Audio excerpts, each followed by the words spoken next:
আসসালামু আলাইকুম। ফারহানা হক, প্রভাষক, পদার্থবিজ্ঞান বিভাগ, নারায়ণগঞ্জ সরকারি মহিলা কলেজ। প্রিয় শিক্ষার্থীরা, আশা করি ভালো আছো তোমরা আর বাসায় পড়াশোনা করছো। আশা করি খুব দ্রুতই আমরা কলেজে ফিরতে পারবো। আমরা নবম অধ্যায়ের 6 নম্বর লেকচারটি দেখেছিলাম। চলো আজকে নেক্সট ক্লাসে চলে যাই। নবম অধ্যায় পরমাণু মডেল ও নিউক্লিয়ার পদার্থবিজ্ঞানের 7 নম্বর লেকচারটি দেখব। আজকে আমরা দেখব তেজস্ক্রিয় রূপান্তর সূত্র দেখব, তারপর হচ্ছে অর্ধায়ু কাকে বলে দেখব, অর্ধায়ু অবক্ষয় ধ্রুবকের সম্পর্ক দেখব। আচ্ছা, আজকে আমরা তাহলে এটা দিয়ে শুরু করি। তেজস্ক্রিয় রূপান্তর সূত্র আমরা গত ক্লাসে এই সূত্রটা বের করেছিলাম, ঠিক আছে? এই সূত্র বের করেছিলাম, তোমাদেরকে মনে আছে? এখানে dn বাই ডিটি কি ছিল? dn বাই ডিটি ছিল তেজস্ক্রিয় পরমাণু ভাঙনের হার। আর এখানে ল্যামডাটা কি ছিল? ল্যামডাটা ছিল হচ্ছে অবক্ষয় ধ্রুবক, আর n ছিল হচ্ছে টি সময়ে আমার অক্ষত পরমাণুর সংখ্যা। আচ্ছা, তোমাদের সুবিধার্থে আমি এখানে একটু লিখি। এটা হচ্ছে অবক্ষয় ধ্রুবক আর n হচ্ছে টি সময়ে অক্ষত বা উপস্থিত, টি সময়ে অক্ষত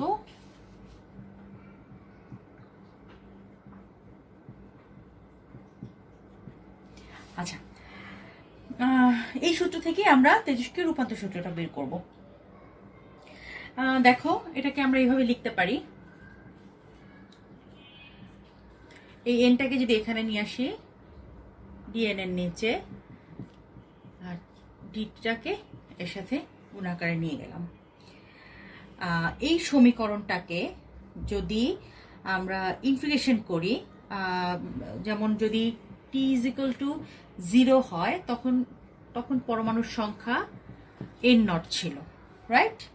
আবার টি ইজ ইকুয়াল টু টি সময়ে পরমাণুর সংখ্যা ছিল n। টি যখন 0 ছিল তখন পরমাণুর সংখ্যা n naught, T is equal to T সময় পরমাণুর সংখ্যা n। আমরা এই লিমিটের মধ্যে, এই সীমার মধ্যে এই সমীকরণটাকে সমাকলন করব। দেখো, সমাকলন করলে এই পাশে ছিল dn বাই n, এটার লিমিট হবে n নট থেকে n, আর এই পাশে ছিল ল্যামডা ডিটি, এর লিমিট হচ্ছে 0 থেকে t। আচ্ছা, আমরা সবাই জানি 1 বাই n এর n কে ইন্টিগ্রেশন করলে কি হয়? ln n হয়। আমি লিমিটটা বসাই। আর এটাকে করলে যেহেতু এটা ল্যামডা যেহেতু ধ্রুবক, সুতরাং এটাকে আমরা করতে পারবো না, তো এটাকে বাইরে রেখে এটা এই ডিটিকে যদি করি তাহলে আসে হচ্ছে টি। আচ্ছা, upper limit, lower limit minus lower limit, আর এখানে টি থাকে।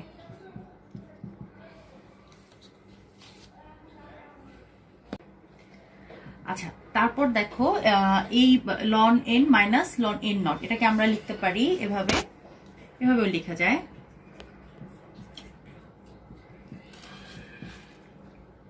আর এটা এই পাশে থাকবে। দেখো, যদি লনটাকে ওই পাশে নেই তাহলে এই পাশে থাকবে হচ্ছে, আমরা জানি লনকে যখন ওই পাশে নিব তখন হচ্ছে এটা ই টু দি পাওয়ার হয়ে যাবে।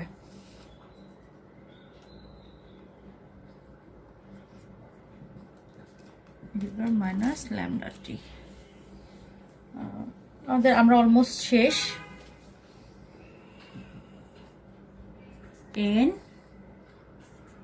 n naught the power lambda T, sorry,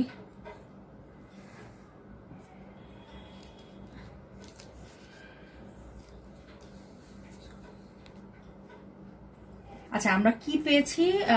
n is equal to n naught e to the power minus lambda T. আচ্ছা, এই সমীকরণ থেকে আমরা দেখতে পাচ্ছি যে তেজস্ক্রিয় নমুনায় অক্ষত পরমাণুর সংখ্যা এক্সপোনেনশিয়ালি হ্রাস পাচ্ছে, যেহেতু ই টু দি পাওয়ার আছে, এক্সপোনেনশিয়াল আছে। আর লন থেকে আমরা জানি সূচকের সূত্র অনুসারে আমরা এক্সপোনেনশিয়াল পাই। আচ্ছা, সূচকীয় ভাবে হ্রাস পেয়েছে, যে মাইনাস আছে হ্রাস পেয়েছে, এই জন্য এটাকে তেজস্ক্রিয় ক্ষয়ের সূচকীয় সমীকরণ বলা হয়। আমি এখানে একটু লিখে দিই, এটা তেজস্ক্রিয় ক্ষয়ের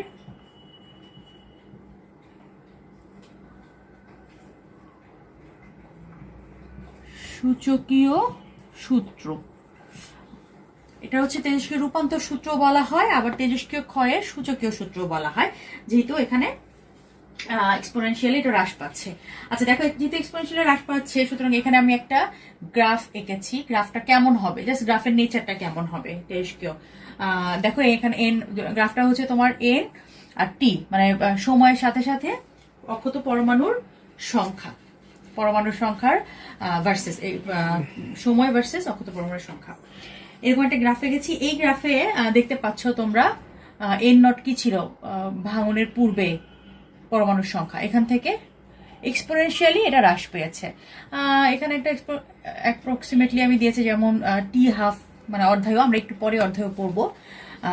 এই সময়ে তখন ছিল 0.5 এন নট, আবার যখন তার লাইফ টাইম হয়ে গেল 1/λ, তখন পরমাণুর সংখ্যা ভেঙে আরো কমেছে, যত সময় যাচ্ছে পরমাণুর সংখ্যা কমছে, এটাই। আচ্ছা, এরপরে আমরা চলে যাব অর্ধায়ুতে।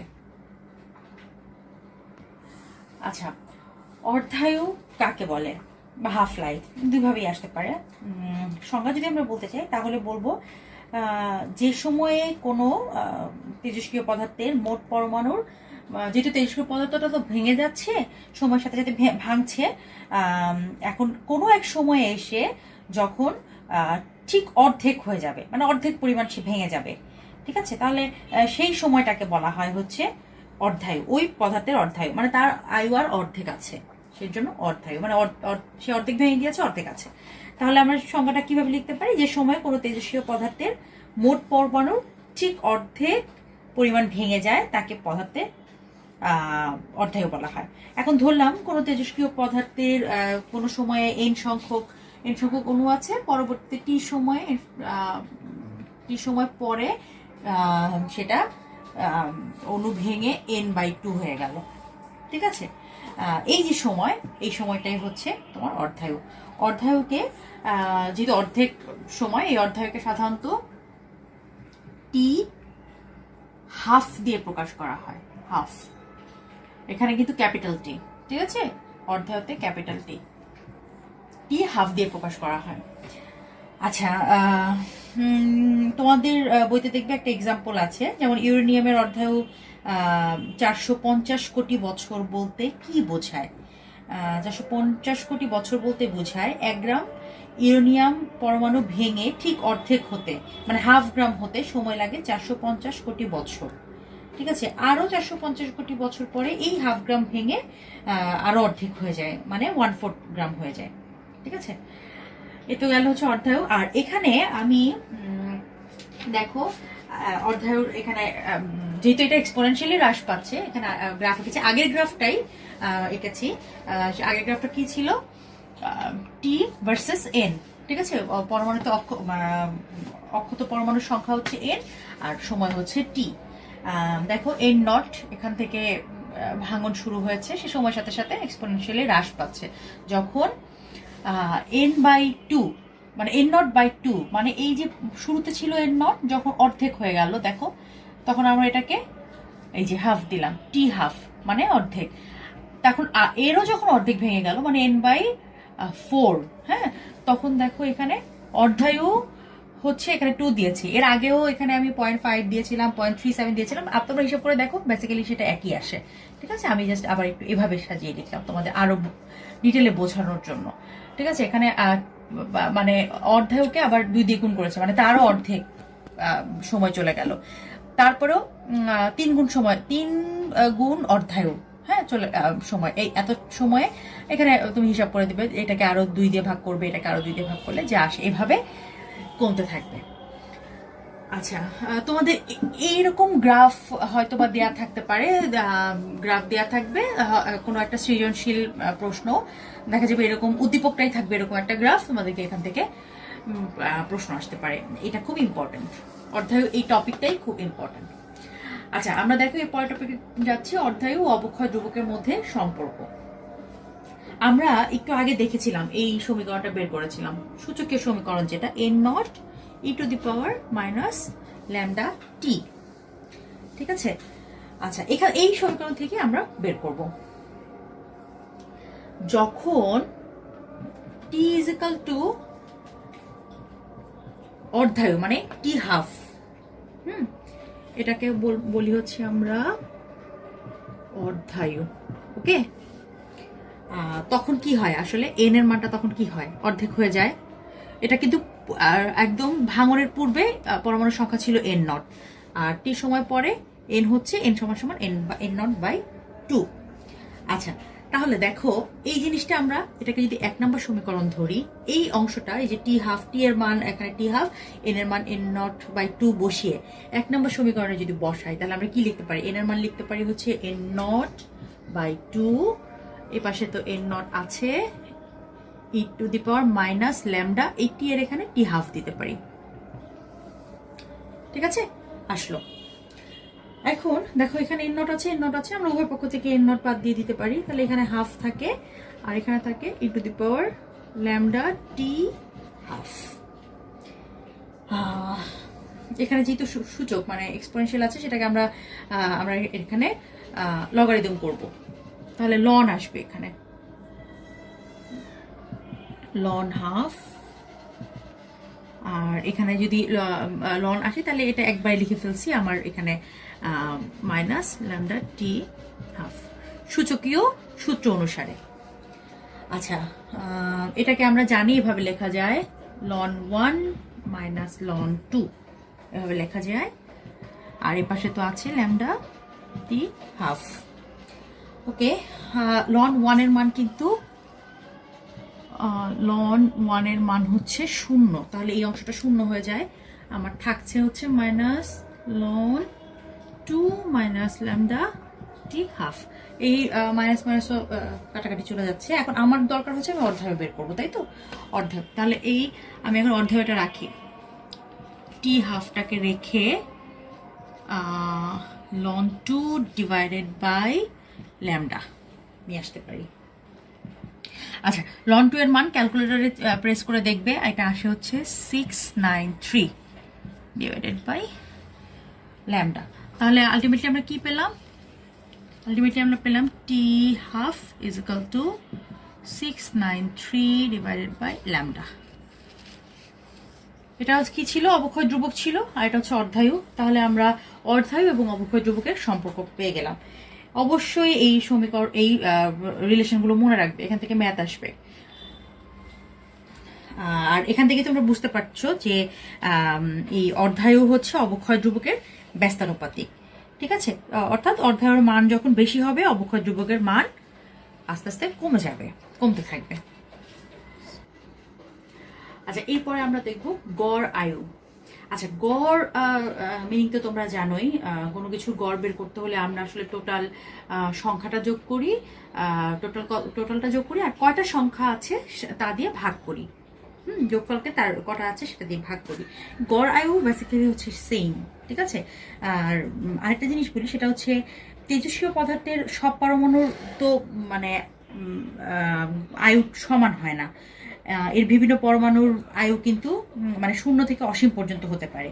সুতরাং কোনো তেজস্ক্রিয় পদার্থের পরমাণুর একটি গড় আয়ু নির্ণয় করা যাবে। কোনো নমুনায় প্রত্যেকটি পরমাণুর পৃথক পৃথক, মানে একটা নমুনা নিলাম, তার প্রত্যেকটি পরমাণুর পৃথক পৃথক গড় আয়ুর যোগফলকে পরমাণুর প্রাথমিক সংখ্যা দ্বারা ভাগ করলে ওই তেজস্ক্রিয় পদার্থের গড় আয়ু পাওয়া যাবে। গড় আয়ুকে টাও দিয়ে প্রকাশ করে, টাও। সুতরাং কোন তেজস্ক্রিয় মৌলের গড় আয়ু আমি কি বলতে পারি, টাও ইজ ইকুয়াল টু প্রথম পরমাণুর আয়ু ইজ ইকুয়াল টু প্লাস দ্বিতীয় পরমাণুর আয়ু প্লাস একদম শুরুতে এন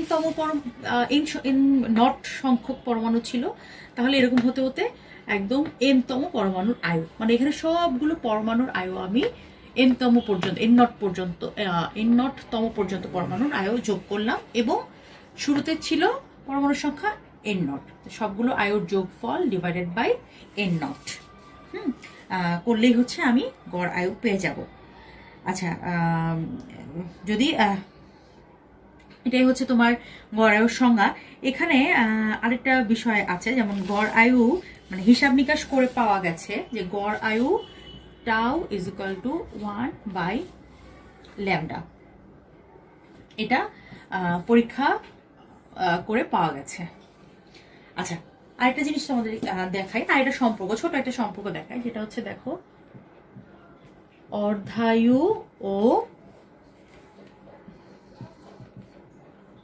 গড় আয়ুর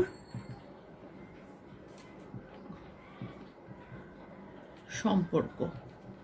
তোমরা নিজেরাও এটা বের করতে পারবে, তোমরা নিজেও বের করতে পারবে। সেটা হচ্ছে আমরা একটু আগে বের করেছি, দেখো টি হাফ কি বের করেছিলাম, 0.693 ডিভাইডেড বাই ল্যামডা, একটু আগে আমরা বের করেছিলাম। আবার এখানে গড় আয়ুর থেকে পেয়েছি টাও 1/λ। দেখো এখান থেকে তোমরা বের করতে পারো কিনা, তা হচ্ছে 1/λ। তাহলে আমরা টি হাফকে কি লিখতে পারি, 1/λ লিখতে পারি 0.693 টাউ। এই দুটো সমীকরণ থেকে এটা চলে আসে, এটাই হচ্ছে। তাহলে আমরা বলতে পারি অর্ধায়ু গড় আয়ুর সমানুপাতিক। এটা যেহেতু কনস্ট্যান্ট, এর কনস্ট্যান্টটা উঠে দিলে এটা সমানুপাতিক হবে, মানে এটা এভাবে লেখা যায়, হাফ সমানুপাতিক টাউ।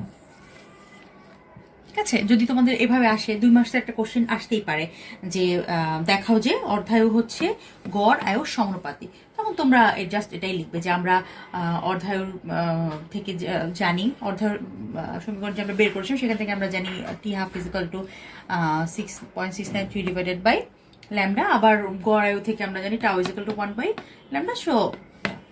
সুতরাং দেখতে পাচ্ছি অর্ধায়ু গড় আয়ু সমানুপাতিক। প্রিয় শিক্ষার্থীরা, আজকে আমরা লেকচারটা এখানে শেষ করি। নেক্সট ক্লাসে আমরা এই রিলেটেড কিছু ম্যাথ দেখব আর পরবর্তী কিছু কনসেপচুয়াল লেকচারে চলে যাব, আলোচনায় চলে যাব। তো তোমরা ভালো থাকবে, আর অবশ্যই বাসায় এই যে আমি আজকে যেগুলো করালাম গত ক্লাসে এবং আজকে আমি যা করালাম, যেমন তেজস্ক্রিয় রূপান্তর সূত্র, অবক্ষয়, অর্ধায়ু, তারপর হচ্ছে অর্ধায়ু অবক্ষয় ধ্রুবকের পারস্পরিক সম্পর্ক, গড় আয়ু, খুবই ইম্পর্টেন্ট কিছু আছে লেকচার, খুব ইম্পর্টেন্ট, প্রত্যেকটা টপিকই খুব ইম্পর্টেন্ট। তোমরা বাসায় এটা অবশ্যই প্র্যাকটিস করবে এবং বাসায় পড়বে। আর নেক্সট ক্লাসে আমরা এই রিলেটেড কিছু ম্যাথে যাব। তো আজকে এই পর্যন্তই, ভালো থাকো, সুস্থ থাকো, আর নেক্সট ক্লাসে তোমাদেরকে আমন্ত্রণ জানাচ্ছি। ধন্যবাদ সবাইকে।